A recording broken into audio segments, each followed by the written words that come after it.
Vamos con la lista. Goleros. Alisson, Liverpool. Ederson, Fenerbahçe. Everton, Grêmio.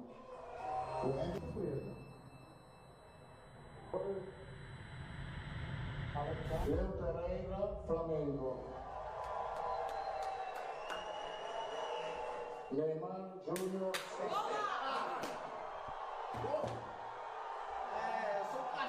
Una cosa sola, porfa. ¿Cómo está después de la convocatoria, la no convocatoria de Brasil? Yo quería estar, pero hace parte de la vida. Muy orgulloso de lo que ha hecho. Y bueno, hoy seguí en la torcida por nuestra selección. ¿Te has sentido un poco injusto que no hayas entrado? No digo injusto porque tiene muchos jugadores que tienen mucha calidad. Pero claro, como he dicho y repito, muy orgulloso porque ha hecho muchas cosas por más que tenía molestia y tal. Y bueno, me siento muy bien.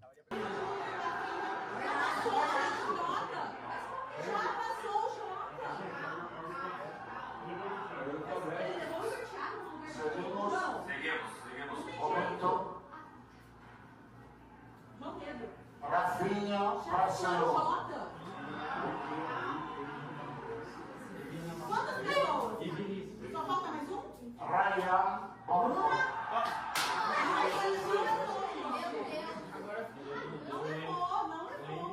Vinícius Júnior, Real Madrid.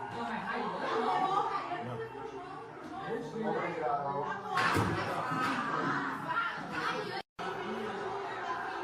Absence of Joao Pedro from Chelsea, who's really had a very good season. And Ancelotti said, I understand that people say European soccer is different, that it's more intense, but we have to take many things into account. As we've said before, playing soccer here is very complicated. A grueling schedule, travel, the heat, it is hard to compare. And I don't know if that answered the question. Gustavo, were you shocked by the absence of Joao Pedro, and what do you make of Ancelotti's explanation?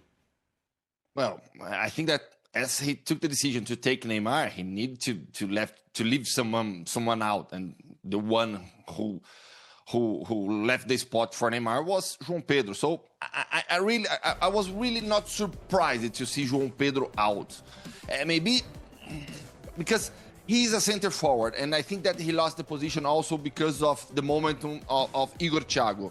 If you ask it for in Brazilian, 1 year ago, if he ever knew Igor Thiago, nobody knows him in Brazil. Nobody knows it. 2 years ago, Mauricio, I was having an interview with Igor Thiago for our international football podcast in ESPN Brazil when he was hired by Bruges after leaving Ludogorets in Bulgaria. So I think that there are Igor Thiago. He turned the point for Brazil in the last 1 year, playing a high level in the Premier League, and he got the spot. I think that over the last 2-3 matches. João Pedro, I think that, as I said, Ancelotti had to leave someone out, and he took the decision to leave João Pedro. Ryan is another surprise because 1 year ago, 2 years ago, he was a teenager. He's still a teenager, and now he's playing the Premier League for Bournemouth.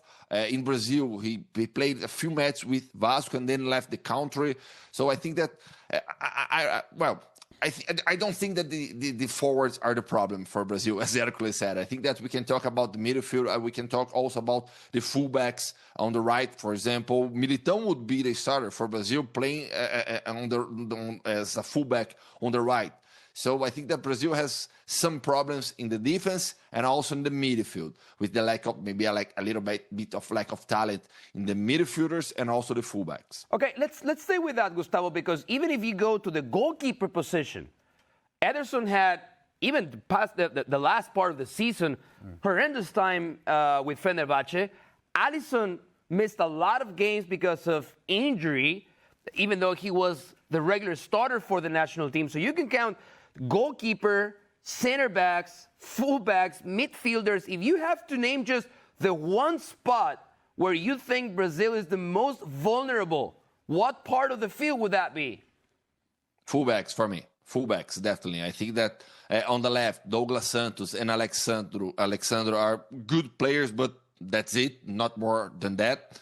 And on the right, you have Wesley, a very young and talented player who's now playing for Roma, but with no experience, international experience. And Danilo, the veteran center and also fullback. We had the chance to see Brazil live when they played France in Massachusetts. And I was going to ask you this because when we were watching the game and we saw the French players, they immediately pop in front of you, in front of your eyes. It's seeing Olise, Cherki, Dembele. Yeah. Did you have that kind of feeling with any of the Brazilian players we saw during that very same game? Only in the second half, and that was with a player who's not very well known, Luis Enrique. When he came on, I thought he made a difference. But there was that type of game that you're thinking, when is Brazil going to show you that they're Brazil? And when you look at the outside backs, I completely agree. This is a team that it's a far cry from what you once had, Roberto Carlos or Cafu or Marcelo or Dani Alves, to what you have today.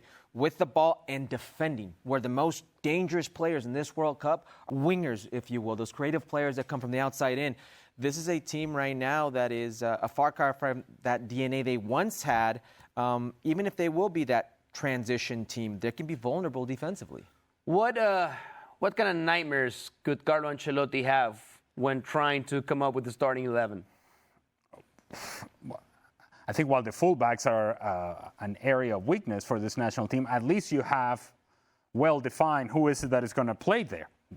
They're not the best options, but they're the best options available right now to Brazil. Now, that speaks to the lack of talent, and dare I say, the lack of talent for Brazil, which is, even when I say it, I feel a little cringy saying it, but that's, you just mentioned in watching France is, what are we watching here? I can say the same thing, the same expression when I see Brazil. What are we watching? Yeah, just your facial expression changes, right? Who's that guy? And who's that guy? Right, and so the fullbacks are a problem, yes. But as I mentioned earlier, if indeed you're going to play this transition game that I spoke about, then you have to have a presence in the midfield where you're able to press the ball together so that you can force a turnover and then you can get out in transition. I look at that midfield line and I'm thinking, man, we're still depending on Lucas Paquetá. Mm-hmm. Huh? And so it's going to have to be like Bruno Guimaraes and Casemiro. And those are the numbers, because if you look at how this team is put together, it's like it's a 4-2-4 kind of thing. And the outside players in the attack are going to have to track back and help out. And whoever plays through the middle is also going to have to track back. And you're thinking, who are those personalities that are going to do that naturally for you? It doesn't seem to match up. I think they're short of numbers in the midfield. I think, obviously, they're short of numbers in the fullback position. The center back position, we talk about Marquinhos and some people, because of some of the moments that he has had at PSG, you're thinking, man, this guy is something special. I'm saying this is Marquinhos on the other side of his career, on the back side of his career, in which he can get exposed because at times he lacks the speed. And so